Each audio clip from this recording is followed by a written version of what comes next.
Oke, materi kita tentang jaringan komputer dan Open System Interconnection atau disebut juga dengan OC layer. Nah, adapun tujuan dari pembelajaran ya pada hari ini mahasiswa dapat menjelaskan kategori jaringan komputer, menjelaskan spesifikasi dari masing-masing lapisan OC, menjelaskan tugas dari masing-masing lapisan OC. Nah, itu yang akan kita pelajari pada hari ini.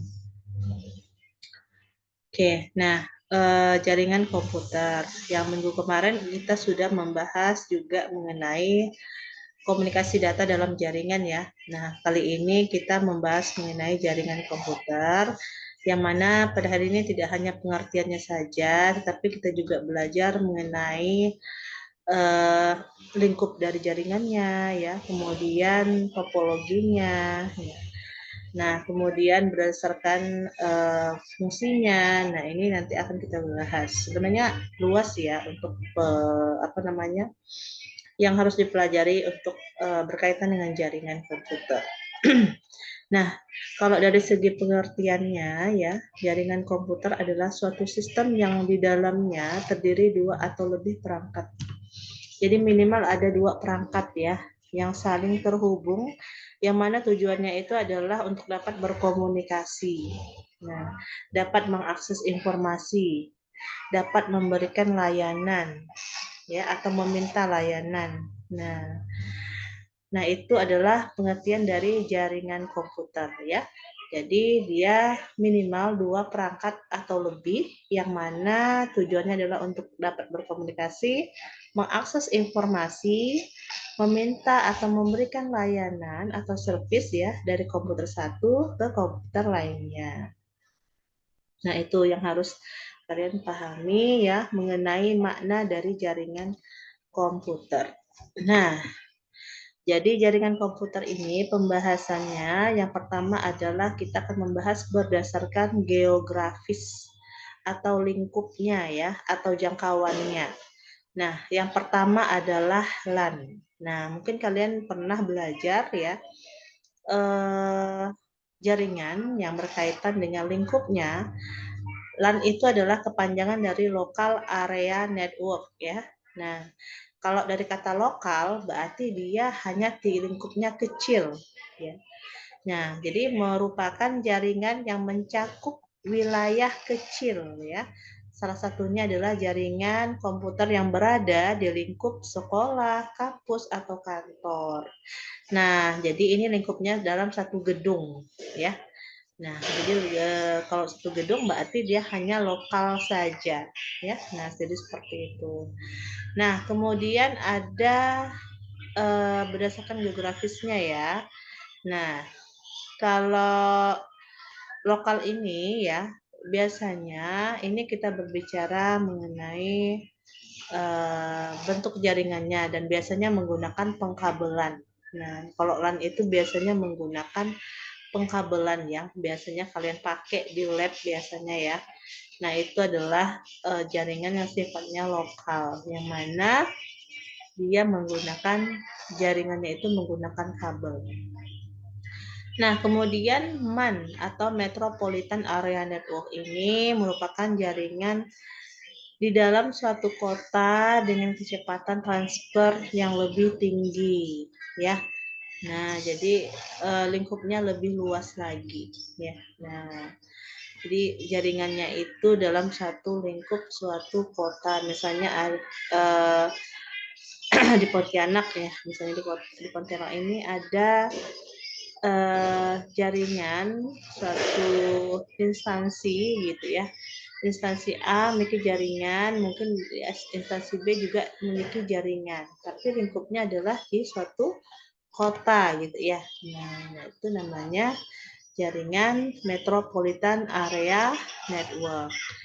Nah, kemudian yang lebih luas lagi selain MAN adalah WAN atau Wide Area Network. Nah, ini biasanya lebih luas lagi, bisa antar provinsi gitu ya, bisa antar wilayah gitu. Nah, jadi dia lebih tidak hanya satu kota, tapi dia lebih luas lagi, bisa provinsi ataupun suatu daerah, kota, ya antar kota, antar negara ya. Nah ini adalah wide area network.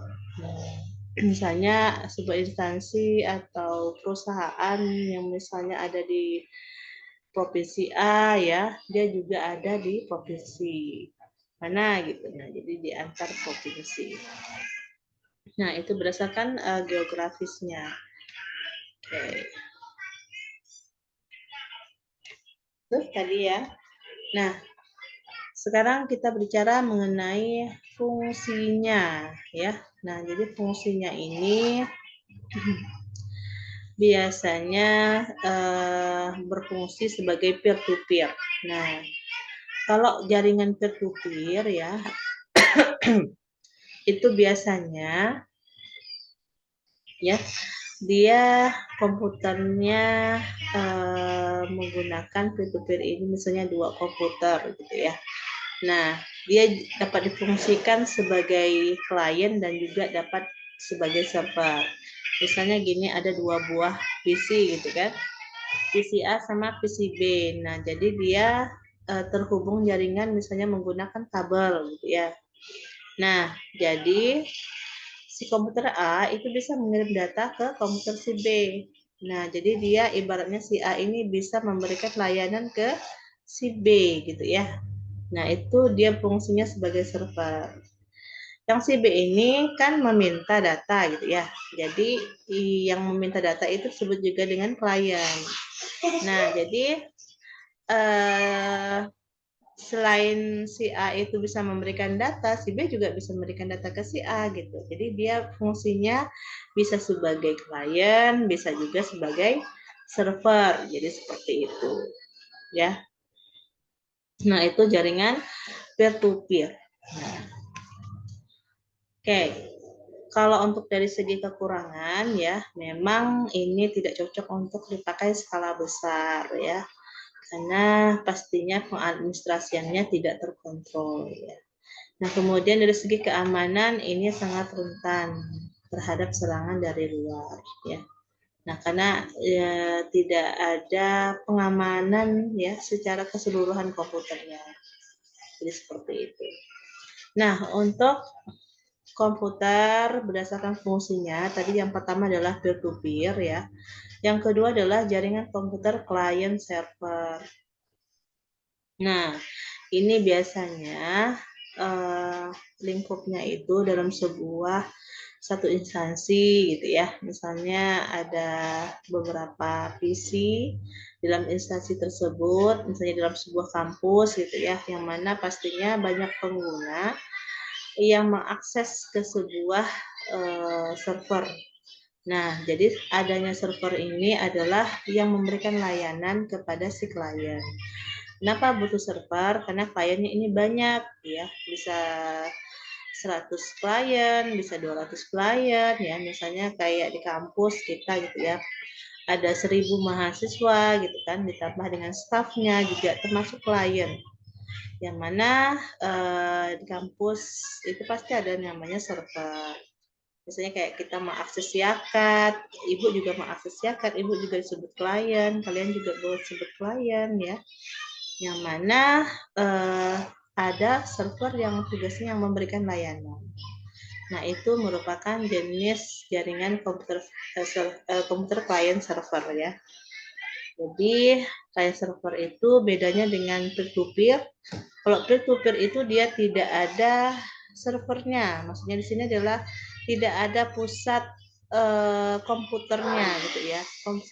Komputer servernya itu tidak ada. Karena di komputer server itu sebagai pusat data. Nah, itu pembedanya.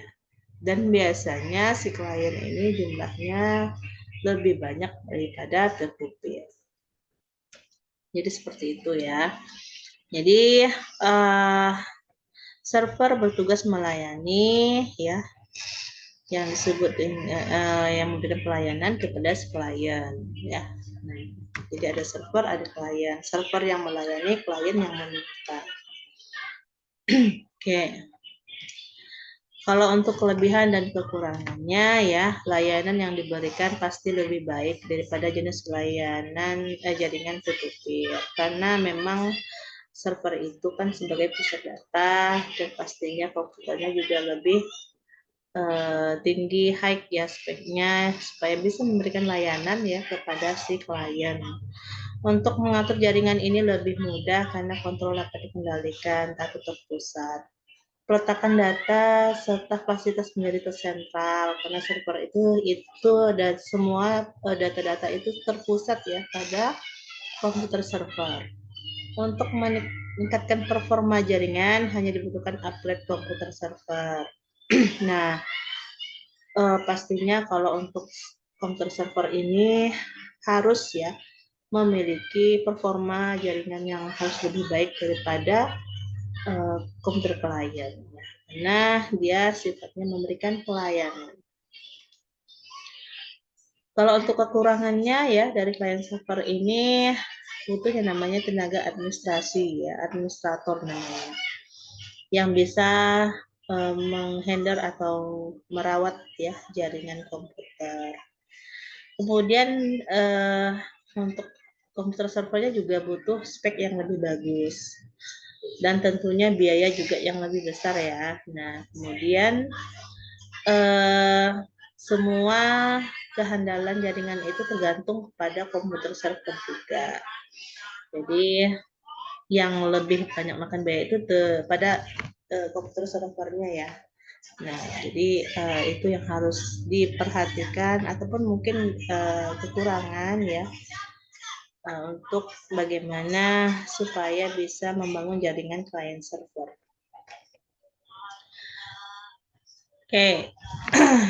Oke, itu tadi Ibu sudah menjelaskan ya mengenai peer-to-peer, kemudian jaringan client server ya. Kemudian kita masuk kepada topologi. Nah, topologi itu kayak bentuk jaringan ya. Nah, dalam hal ini kita berbicara mengenai membangun jaringan ini dalam bentuk pengkabelan ya. Oke, sebelumnya Ibu lanjut, ada yang mau ditanyakan atau Ibu lanjut saja? Lanjut ya Bu. Oke. Oke ya, jadi selanjutnya adalah Ibu akan membahas mengenai topologi ataupun bentuk jaringan ya. Jadi bentuk jaringan itu macam-macam yang digunakan ya, tergantung dari kebutuhan. Nah, yang pertama adalah topologi ring. Nah, topologi ring ini bentuknya itu seperti kayak lingkaran ya. Nah, seperti lingkaran makanya disebut denoun ring ya. Jadi biasanya ini dia tidak memakan banyak biaya dari segi instalasinya ya. Nah, cuman di sini kan dia lebih mengandalkan kepada kabel ya. Jadi dia butuhnya itu kabel ya. Nah, kemudian untuk dari segi kelemahan ya, jika ada satu komputer yang error, maka yang lainnya juga ikut berpengaruh gitu ya. Nah, jadi tidak bisa terkoneksi jaringan. Nah, jika ada satu komputer yang terganggu, maka yang lainnya juga ikut terganggu. Nah, untuk topologi ini memang agak sulit dikembangkan ya, karena ini mungkin untuk yang lingkup yang kecil mungkin bisa. Nah, hanya butuh berapa komputer. Tapi kalau untuk yang besar itu memang tidak bisa. Ya. Nah, itu topologi star. Kalau dari segi keuntungannya sih dia lebih biayanya lebih irit ya dari segi pemasangan. Nah, kalau topologi star ya bentuknya seperti ini ya. Nah, jadi dibilang star karena dia di tengah-tengahnya itu ada penghubung yang mengkoneksikan ke berbagai perangkat komputer ataupun bisa laptop dan lain sebagainya. Nah, di sini bentuknya seperti star ya. Nah, jadi kayak star ya. Jadi dia terpusatnya kepada suatu hub atau switch. Nah, jadi sebenarnya ini lebih fleksibel ya untuk mengontrol jaringan. Ketika ada satu gangguan, jadi dia tidak berpengaruh kepada komputer yang lainnya gitu ya. Nah, cuman di sini mungkin dari segi biaya ya butuh yang namanya switch atau hub ya. Nah, kemarin sudah Ibu juga kenalkan ya, kalian mungkin masih ingat. Switch atau switch itu adalah untuk menghubungkan kabel ke komputer. Nah, jadi dia bisa terhubung ke komputer. Jadi topologi ini itu banyak digunakan ya. Nah, ini topologi ini banyak digunakan misalnya pada satu kampus ya ataupun satu instansi lah gitu ya. Nah, karena dia memang dari segi biaya memang iya dia butuh pengadaan switch atau hub ya. Nah, tetapi untuk dari segi kabel ini apa ya memerlukan banyak kabel juga ya karena dia satu switch itu bisa untuk berapa puluh komputer. Nah, jadi untuk lingkup yang besar juga bisa digunakan menggunakan topologi ini. Nah, kemudian topologi mesh. Nah, jadi topologi mesh ini dari segi keuntungannya sih lebih cepat dalam segi pengiriman ya. Pengiriman data lebih cepat ya. Nah, kalau untuk kekurangannya, jika ada terjadi kerusakan pada satu komputer, maka komputer yang lainnya juga akan terganggu atau mengalami masalah. Nah, itu kekurangannya. Kemudian, kekurangan yang lainnya adalah memakan banyak biaya untuk kabel ya. Nah, jadi kabelnya itu banyak ya. Misalnya satu komputer bisa terhubung ke komputer yang lainnya ya. Jadi ada kabel yang diperlukan itu banyak ya. Nah, kemudian untuk port I/O-nya juga sangat banyak ya. Nah itu topologi untuk mesh ya. Jadi menurut Ibu sih ini juga kurang begitu efektif ya untuk membangun sebuah jaringan. Mama. Nah, kemudian jaringan komputer seterusnya adalah topologi tree. Nah, topologi tree ini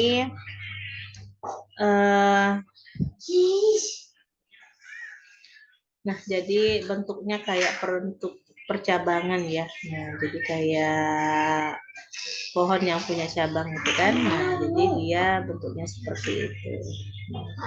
Jadi apabila kita menemukan kesalahan juga akan melakukan perubahan jaringan, maka kita dapat lakukan dengan mudah. Nah, itu dari segi kelebihan ya untuk tree ini sangat mudah untuk pengembangan.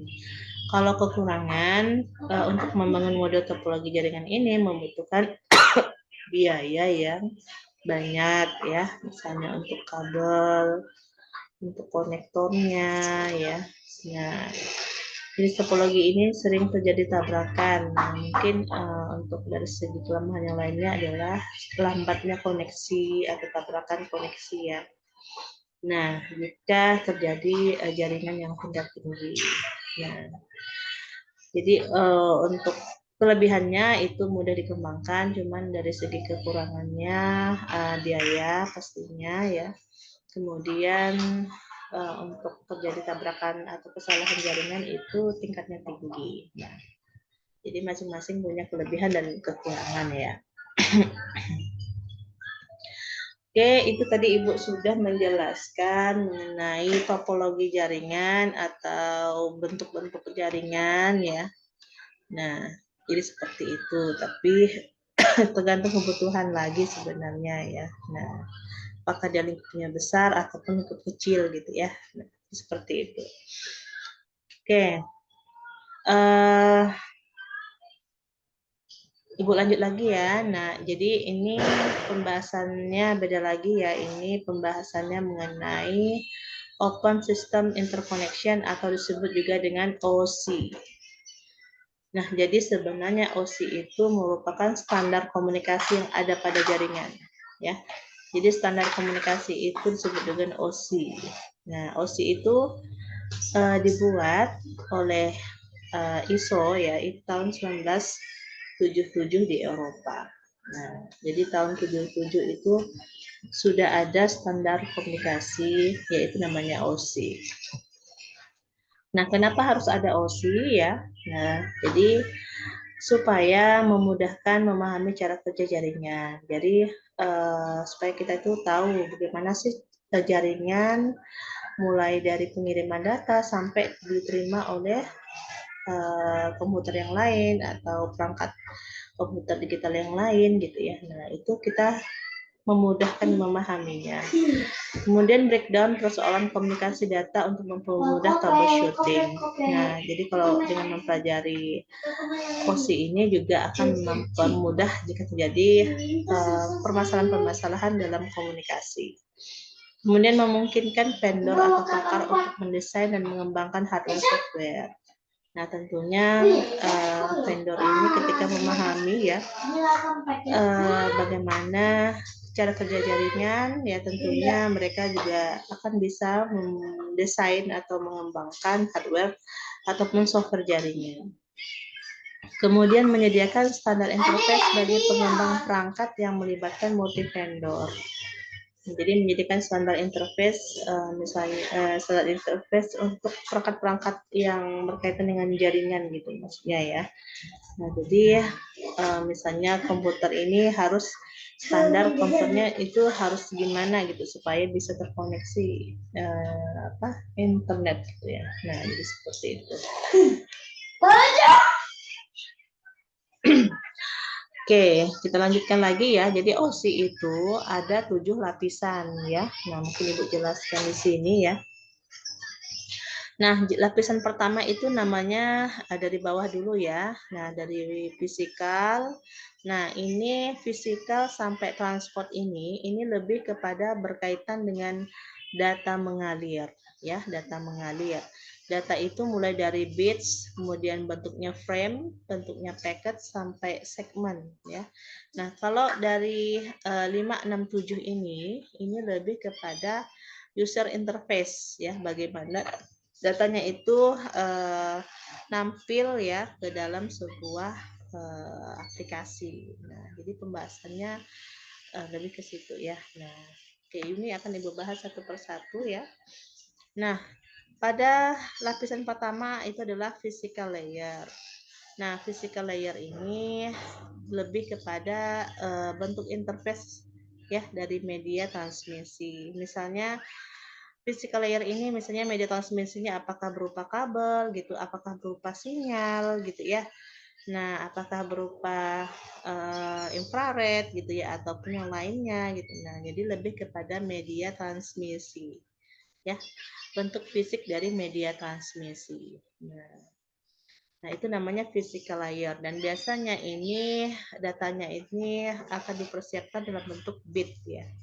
Nah, kemudian pada lapisan yang kedua ini namanya adalah data link layer. Nah, pada lapisan kedua ini itu bagaimana setiap perangkat ini harus siap dengan yang namanya IP masing-masing. Nah, misalnya IP komputer ini dan IP komputer yang sebelahnya ya, ini harus punya alamat gitu ya.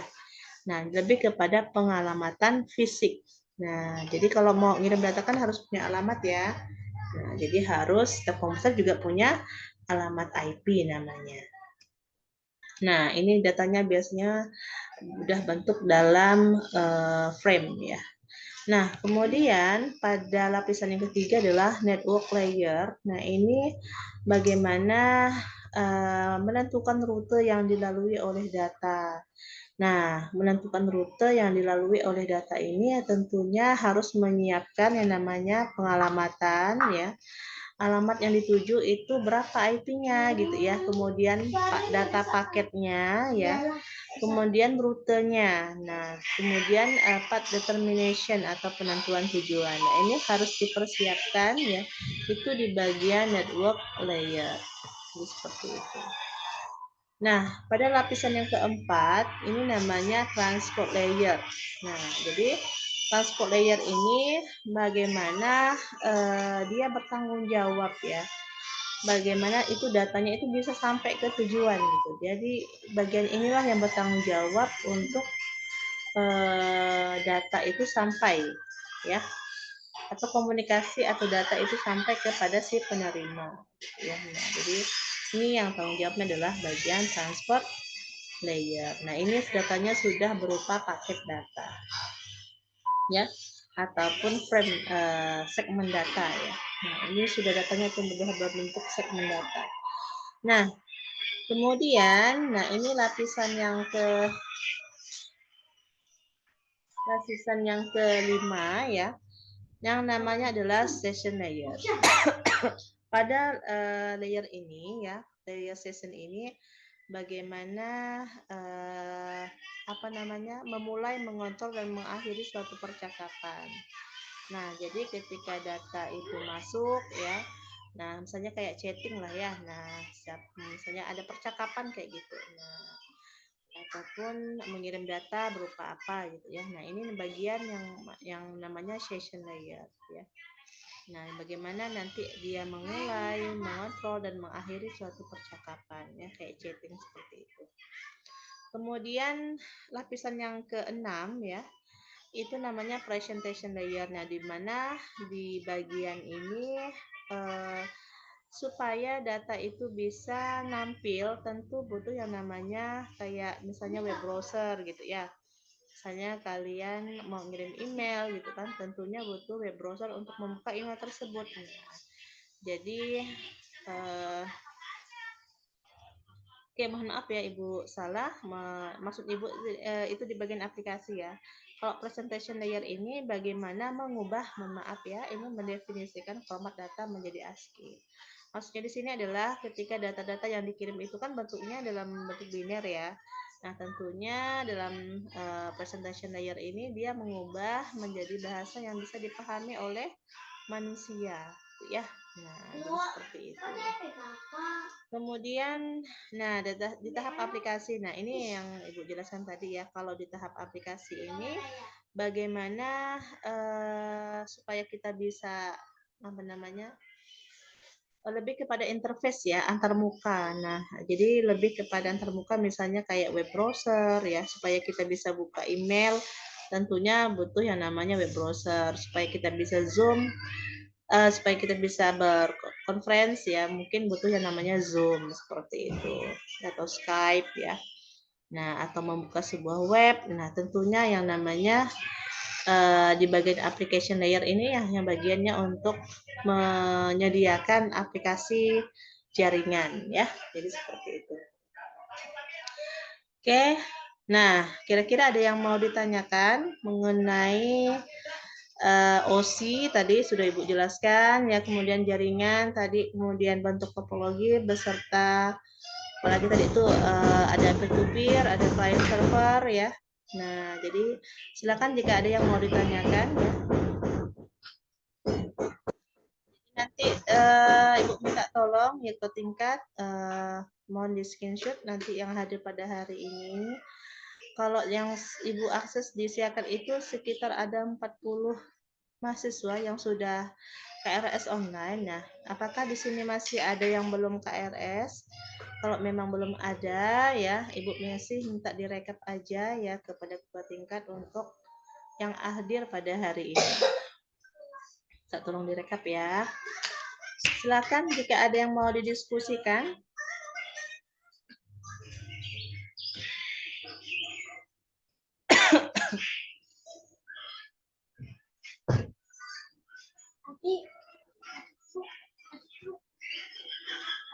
Silakan jika ada.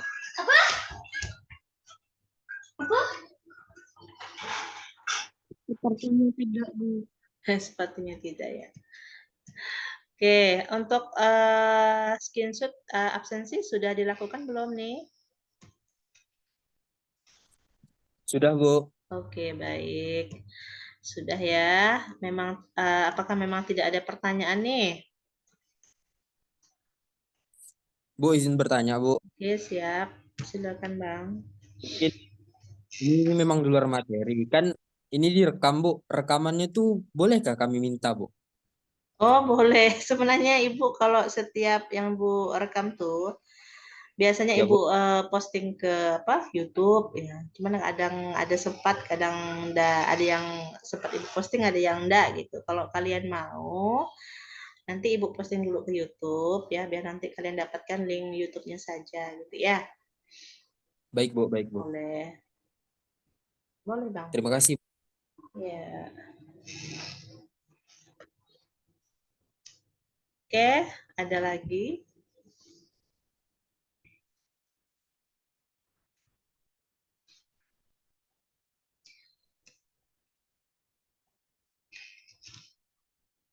Oke, kalau memang tidak ada ya.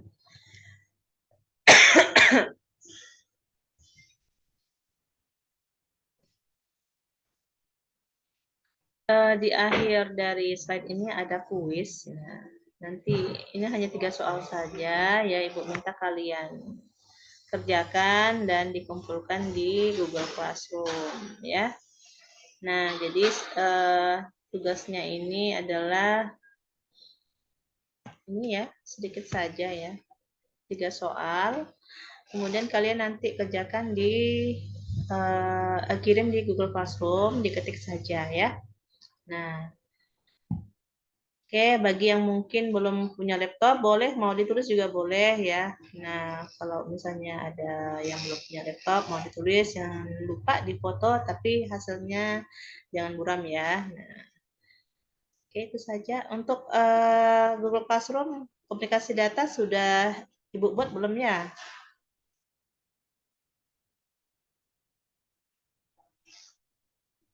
Kayaknya belum kali ya? Belum, Ibu. Belum ya? Oke. Belum, Bu. Belum, Bu. Oke, nanti Ibu buat, nanti silakan nanti dikumpulkannya di Google Classroom. Kayaknya tidak ada lagi pertanyaan nih. Kalau memang tidak ada, kita cukupkan saja ya untuk pertemuan ini ya. Semoga bermanfaat yang bisa Ibu sampaikan. Ya, kayaknya tidak ada ya. Kita tutup aja ya. Ini sih Bu, Oke, baik. mau nanya, Ya, Bu. Oke, silakan Kak. Ada yang mau tanya nih? materinya nanti bakalan dikirim nggak Bu? Oh iya iya dikirim. Nanti dikirim Kak. Oh iya Bu, kasih Iya Bu. iya iya. Oke. Permisi juga, Bu. Ya, Google Classroom-nya udah ada. udah Google ada ke? Classroom-nya udah ada. Oh, udah Udah ada ada, Bu. gabung dah ya. Oke oke. Berarti tinggal Udah, Bu. kalian kirim aja berarti ya. Ya, Bu. Oke. Ya, cukup? Ada lagi? Sudah sepertinya, Bu. Oh, sepertinya sudah ya. Oke, baik. Demikian perkuliahan kita pada hari ini ya. Terima kasih kehadirannya. Semoga selalu diberikan kesehatan ya dan diberikan keselamatan ya dan tetap selalu semangat untuk belajar. Baik, kita tutup perkuliahan ini dengan alhamdulillahirabbil alamin. Kita akhiri dengan assalamualaikum warahmatullahi wabarakatuh. Selamat siang semuanya. Salam Bu. Salam, Bu. Siang Bu. Bu. Yang Bu.